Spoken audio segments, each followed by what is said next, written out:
The really interesting part about this, and again, we can come back to the specifics, is that the dominoes falling is a good metaphor. It's, if you got 100 dominoes, you knock the first one, they're all going to fall. That's just physics. So how do you stop that? How do you stop that crisis? Well, you truncate, you drop a steel wall between two dominoes, and this one hits the wall, and this one's still standing.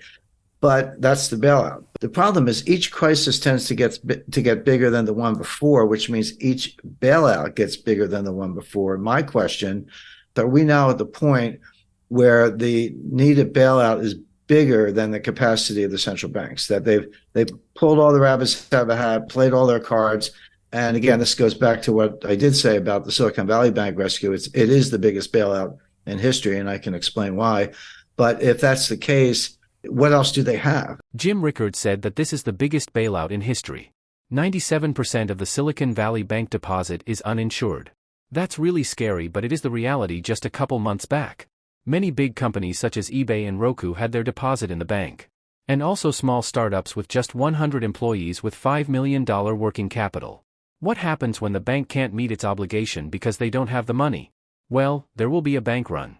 Started with one guy named Peter Thiel who tweeted on Twitter, and boom. You got yourself a bank run. Back in the days, people would wait in line and crammed in the bank just to get their money back, but now we can move billions of dollars just with our iPhone. And Jim said that the next crisis will be in the dollar itself because people will lose confidence in it, so we can't bail out the dollar with the dollar itself. So what should we do? Let's hear more from Jim. So now we're dangerously close to the point where, as the crisis gets worse, it's no longer, oh, gee, let's wait for the Fed to bail it out, or let's wait for the ECB to bail it out. You get to the point, I think we're there, where you say, no, these guys actually can't stop it. And you lose confidence in the currency itself. It's the dollar. The crisis is the dollar itself, and the euro, goes along with that.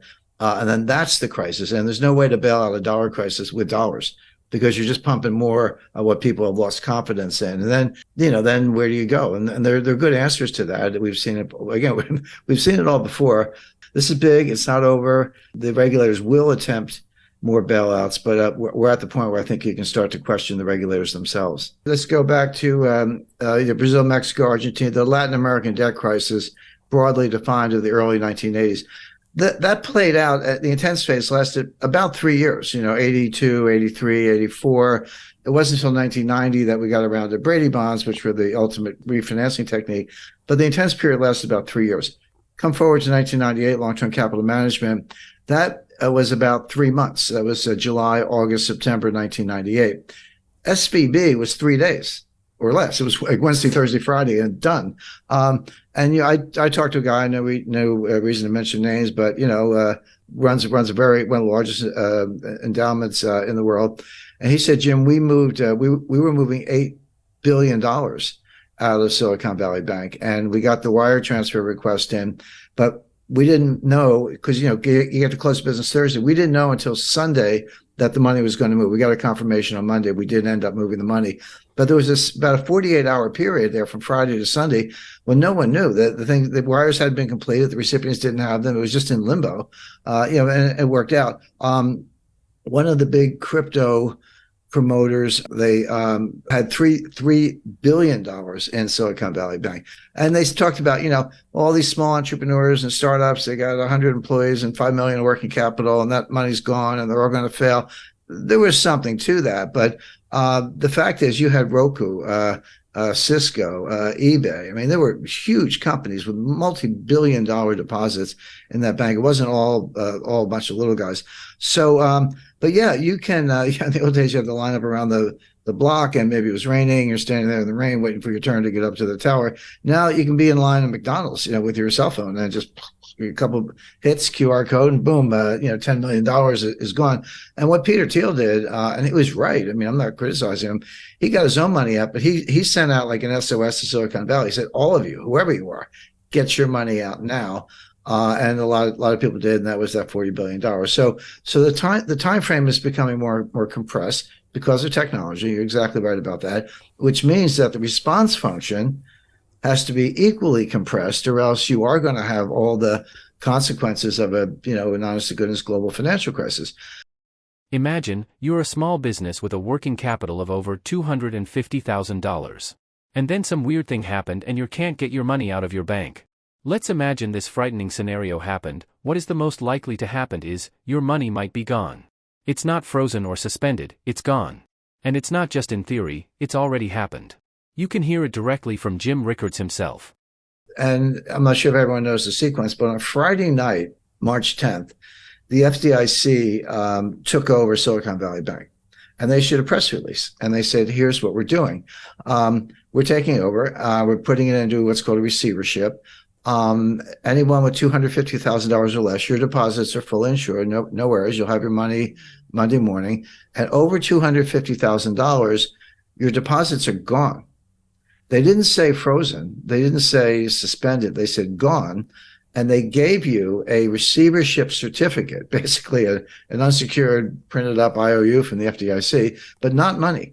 And it's a receivership certificate. And they said, hang on to them. In effect, we're going to sell assets. And as and when we realize proceeds from assets, we'll give you something. We'll give you distributions on these things. Don't know how much, don't know when. We'll do the best we can. Remember in the RTC days in the early 90s, it took them 2 years. And they were very efficient. I worked with them at the time. We were in their offices when we were sitting on boxes because they didn't even have furniture, but they were doing deals. So they had the right attitude, but that took 2 years. So, and that was it. Well, that's when I call the billionaire crybabies came out in force. Bill Ackman, all these guys. Oh, you got to save us. I was like, well, you got to trade on Bill. $5 billion is not enough. But anyway, they pounded on the White House all weekend. Now here's something that very few people say. Almost nobody knew at the time, except the management, although they seem to be asleep at the switch. Everyone's like, yeah, startups, venture capital. And there's a lot of truth to that. 97% of the deposits of Silicon Valley Bank were uninsured. And by the way, that's my new metric for assessing banks. You used to look at, working capital and debt equity ratios and, bad assets, governments. There are lots of ways to measure the health of a bank. But the most relevant way right now is, and this is publicly available, take the ratio of uninsured deposits to total deposits. 30% is comfortable. If you're like, 70% of my deposits are insured, which means they're not panicky. They're not necessarily going to run for the hills. 30%, okay, uninsured, but I have assets. I have that much cash or more. That's a comfortable ratio. When you get over 50, you're in the danger zone. Well, Silicon Valley Bank was 97% uninsured, which meant all the money was going to run, and it did. So that's a way, if you're looking at these big banks or any institution or your own savings institution, to look at it. We're not getting political here, but anything that go woke will go broke. SVB invested a lot of their customers' money, well maybe 97% of them, into what Jim Rickards called a green new scam projects, like investing in wind turbines, new battery technologies, electric cars, etc. The point is there's a lot of government subsidies and corruption in the so-called ESG investing. And your money is in a high-risk position if your bank is invested in these projects. But Silicon Valley Bank was a climate bank. Were they investing in startups? Yes. Were they investing in technology? Yes. But these were climate. These were green new scam startups looking at, battery technology, chemistry, physics, to try to make a better battery. But not much improvement in the battery in 200 years, but they're working on it. Wind turbines, other sustainable fuel alternatives, et cetera. Again, I'm not do that if you like, if that's your field of research, but so much as is subsidized by the government and then further subsidized by Silicon Valley Bank.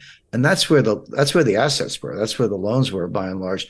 And so the White House is getting hammered, not only because of entrepreneurs, job losses. And by the way, we are in an election cycle here in the United States, but from the greenies who are extremely powerful. So so that was Friday night. So Saturday, everyone's crying to the White House.